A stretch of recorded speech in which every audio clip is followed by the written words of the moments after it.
Aujourd'hui, je vous propose de réaliser un velouté de topinambour. Nous avons besoin d'oignons, de topinambour. Je les ai déjà pelés et je les réserve dans de l'eau. J'ai mis du citron. Les topinambours ont une tendance à énormément s'oxyder. On ne peut pas bloquer l'oxydation en les laissant tremper dans de l'eau uniquement. Il faut un petit peu de citron. Et nous ajouterons du bouillon de viande. Je l'ai fait à base de carcasse de poulet et d'os de porc. Les oignons sont coupés grossièrement, c'est suffisant parce que nous passerons l'ensemble au mixeur pour faire le velouté. Les topinambours sont coupés en gros morceaux, ça ira également très bien pour les faire cuire. Passons à la cuisson.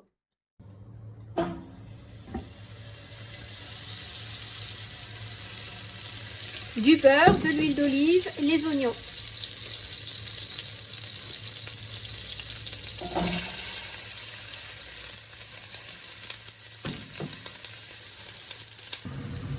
Les oignons sont prêts. Je rajoute les topinambours qui sont égouttés.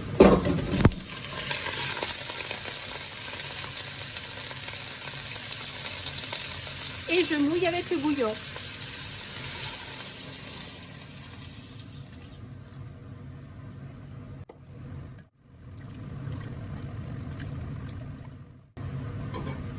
On va faire cuire à couvert pendant une vingtaine de minutes après la reprise de l'ébullition.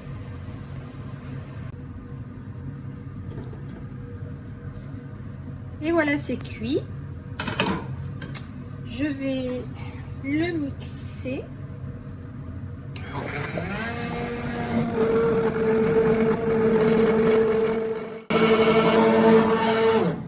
Voilà, c'est bon. Je vais ajouter du sel parce que je n'en avais pas mis.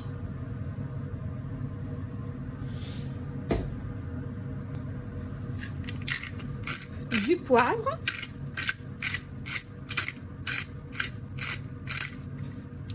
J'utilise du poivre de Campote. Et j'ajoute de la crème. À peu près 100 ml. Je vais mixer de nouveau pour mélanger et je mixe au-dessus du feu afin de remonter à température.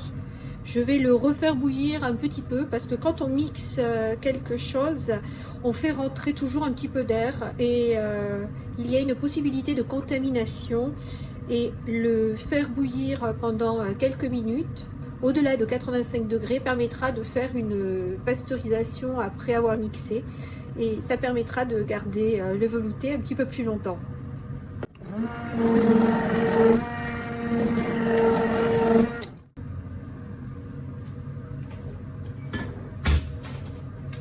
Je vais goûter pour avoir une petite idée de l'assaisonnement.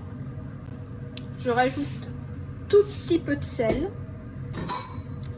et je fais bouillir 5 minutes.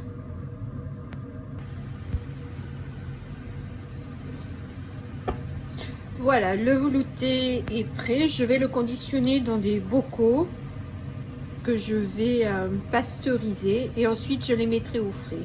Je vous remercie d'avoir regardé cette vidéo. N'oubliez pas de vous abonner et à bientôt.